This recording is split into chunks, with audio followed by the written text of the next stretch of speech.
Good morning. आप सब कैसे हैं? उम्मीद करता हूं आप सब ठीक है, आपकी पढ़ाई अच्छे से चल रही है। तो आज मेरा पहला लेक्चर है जहां पे हम एचएपी की शुरुआत कर रहे हैं।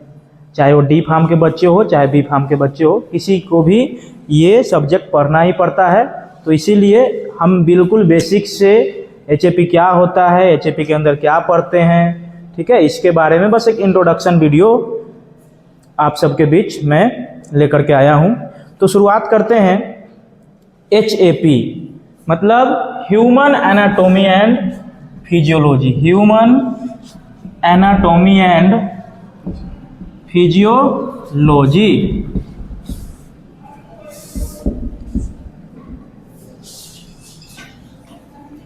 तो बच्चों, ये चीज़ें आप कॉलेज में आए हैं तो पहली बार सुनेंगे। आपने क्लास 11-12 में बायोलॉजी पढ़ा होगा, उसी का एडवांस रूप होता है। तो जहाँ पे हम लोग क्या करते हैं, ह्यूमंस के ऊपर स्टडी करते हैं, ह्यूमंस के बारे में स्टडी करते हैं, उसके जो भी ऑर्गन है उसका स्ट्रक्चर, उसका लोकेशन, उसका फंक्शन, ठीक है। तो इसी को हम एचएपी में पढ़ते हैं। तो शुरुआत करते हैं, क्या है ह्यूमन एनाटॉमी एंड फिजियोलॉजी। तो ह्यूमन हम सबको पता है, we are the Homo sapiens, ठीक है। तो हम लोग अब एनाटॉमी की बात करते हैं। तो एनाटॉमी क्या होता है? देखिए बच्चों, एनाटॉमी मतलब किसी भी ह्यूमन को आप जब आप उसकी स्टडी करते हैं इंटरनली, कि उसके अंदर जो भी ऑर्गन है उसका स्ट्रक्चर कैसा है, वो कहाँ पे लोकेटेड है, उस पर्टिकुलर ऑर्गन का क्या शेप है, क्या साइज है, क्या वेट है, इन सभी चीज़ों को जो भी हम स्टडी करते हैं उसको हम क्या बोलते हैं, एनाटॉमी कहते हैं। एज फॉर द एग्जाम्पल, मान लीजिए कि आपका ब्रेन है, कोई भी ऑर्गन है, ब्रेन है या स्पाइनल कॉर्ड है, हार्ट है, किडनी है, ब्रेन लीवर है। तो मान लीजिए यहाँ पे मैं हार्ट की बात करता हूँ, तो आपकी पूरे बॉडी में, इस ह्यूमन बॉडी में हार्ट कहाँ पे लोकेटेड है, उसका स्ट्रक्चर कैसा है, इन सब के बारे में स्टडी की कहाँ पे होती है, उसका शेप कैसा है, उसका साइज कैसा है, उसका वेट क्या है, इन सब के बारे में स्टडी होती है एनाटॉमी के अंदर। तो एनाटॉमी एक मेडिकल साइंस या बायोलॉजी की वह ब्रांच है जिसके अंदर हम स्टडी करते हैं जो भी ऑर्गन्स है उसका स्ट्रक्चर के बारे में, उसका लोकेशन के बारे में, उसका पर्टिकुलरली कोई शेप है, साइज है, उसका वेट है, इन सब के बारे में हम स्टडी करते हैं। अब बात करते हैं, ये तो हो गई एनाटॉमी की बात। अब बात करते हैं कि फिजियोलॉजी क्या है। तो जिस प्रकार हमने बात किया कि ये जो हमारा हार्ट है, ठीक है, लंग्स है, लीवर है, किडनी है, ब्रेन है, स्पाइनल कॉर्ड है, इसका कहाँ स्ट्रक्चर है, कहाँ पे लोकेटेड है आपकी बॉडी में, तो इसका कुछ ना कुछ फंक्शन भी तो होगा। ऐसा नहीं है कि हमारा आई है, ईयर है, तो सिर्फ ये बन गया है, ये कोई काम नहीं करता है।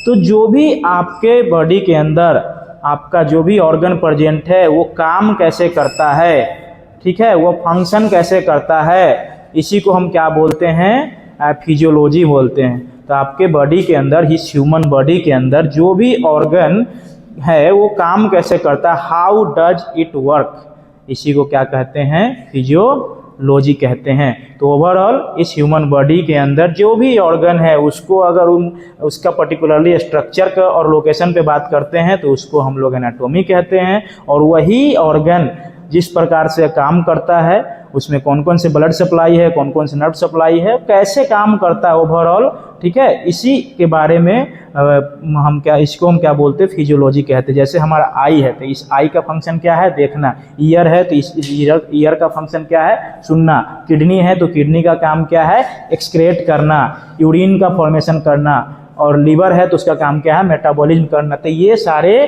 क्या है, जो भी मैंने ये सब बोला, ये फिजियोलॉजी है कि कैसे काम करता है। इसके अलावा कहाँ पे लोकेटेड है, कैसी स्ट्रक्चर है, ये सब को क्या बोलते हैं, एनाटॉमी कहते हैं। अब इसी ऑर्गन में अगर मान लीजिए कि अभी जैसे मान लीजिए कि आपका हार्ट है, ये प्रॉपर फंक्शनिंग कर रहा है। हार्ट का काम क्या होता है बच्चों, ब्लड सप्लाई करना। अगर वो नॉर्मली ब्लड सप्लाई कर रहा है, ब्लड पंप कर रहा है, तो आपका हार्ट काम कर रहा है प्रॉपरली, आपका नॉर्मल, आपकी बॉडी में ये नॉर्मल फिजियोलॉजी है। लेकिन अगर आपका जो पंपिंग सिस्टम है, आपका ब्लड है, आपका जो हार्ट है, कहीं ना कहीं अगर सही से काम नहीं कर पाए, ठीक है, तो कहीं ना कहीं आपका नॉर्मल फिजियोलॉजी अल्टर कर जाएगी। ठीक है, नॉर्मल फिजियोलॉजी अल्टर होगी तो कोई ना कोई डिजीज लेकर आएगी।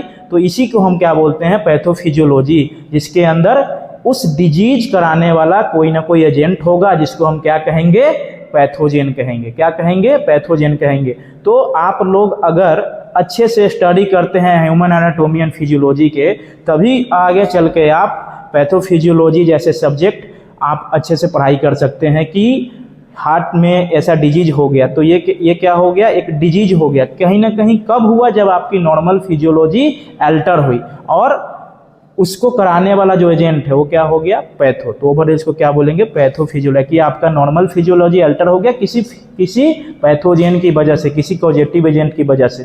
ठीक है, तो आप अगर एनाटॉमी और फिजियोलॉजी अच्छे से पढ़ेंगे तब जाके आपका पैथोफिजियोलॉजी अच्छा होगा, क्योंकि आगे चल के बी फार्म 3rd सेमेस्टर में पैथोफिजियोलॉजी भी पढ़ना है। आगे चल के जब आप समझेंगे कि ये डिजीज हुई है, तब जाके आपको कहीं ना कहीं डायग्नोसिस के बाद ये आपको ट्रीटमेंट करना होगा कि ये डिजीज अब कैसे ट्रीट होगी। तो बी फार्म 4th सेमेस्टर में या फिर डिप्लोमा 2nd ईयर के सिलेबस में फार्माकोलॉजी पढ़ना है।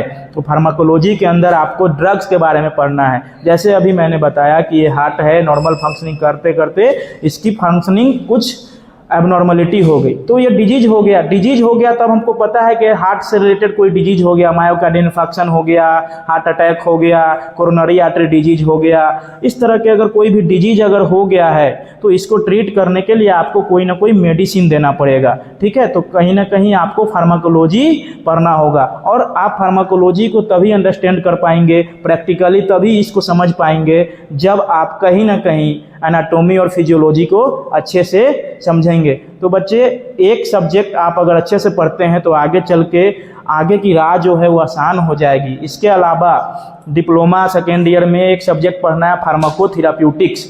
तो अभी आपने फार्माकोलॉजी में यह समझा कि ये डिजीज हुआ है तो इसकी ये ट्रीटमेंट है, इसमें ये मेडिसिन देना है।